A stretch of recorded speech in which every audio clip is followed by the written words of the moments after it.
যাক লৈ যিজনৰ নাম হল জুবিন গাৰ্গ। পৃথিৱীৰ এনেকুৱা ঠাই নাই, অসম মুলুকৰ মানুহ য'ত আছে আজি তাতেই মানুহে কান্দিছে। আজি জুবিন গাৰ্গৰ মৃত্যুক লৈ আজি প্ৰশ্ন আহিছে। আজি জুবিন গাৰ্গৰ মৃত্যুক লৈ অসমৰ জনসাধাৰণ আজি হৃদয়ৰ কঁপনি উঠিছে।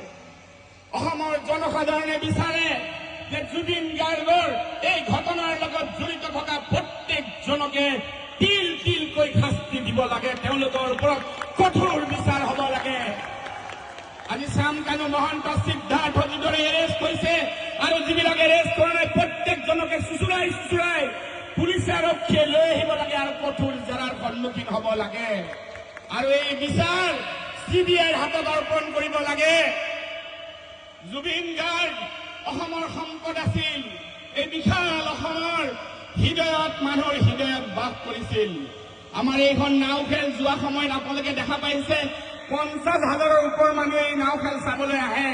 এই নাও খেল একদম বৰপেটাৰ পৰা আৰম্ভ কৰি এইফালে পুৰা দক্ষিণ কামৰূপ সকলো মানুহ ইয়ালৈকে আহে। কিন্তু আজি জুবিন গাৰ্গ ডাঙৰীয়া নোহোৱাৰ কাৰণে আমাৰ যেন বুকুখন ক'ৰবাত সোধা হৈ আছে। আমি মানুহবোৰে শান্তিত যেন কোনো থাকিব পৰা নাই।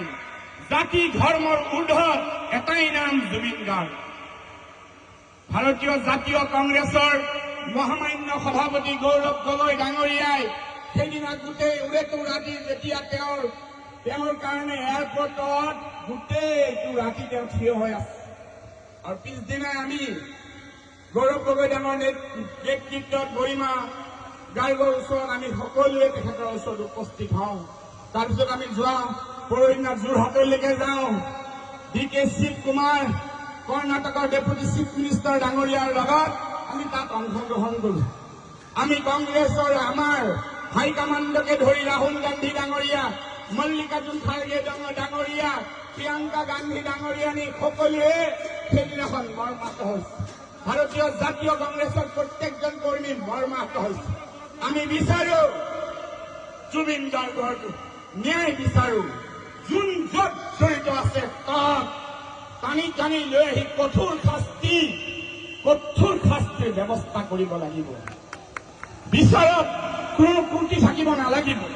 আৰু অনতিপলমে অসম চৰকাৰক আজি এই মঞ্চৰ পৰা আমি আহ্বান জনাওঁ, এই ইনকুৱাৰী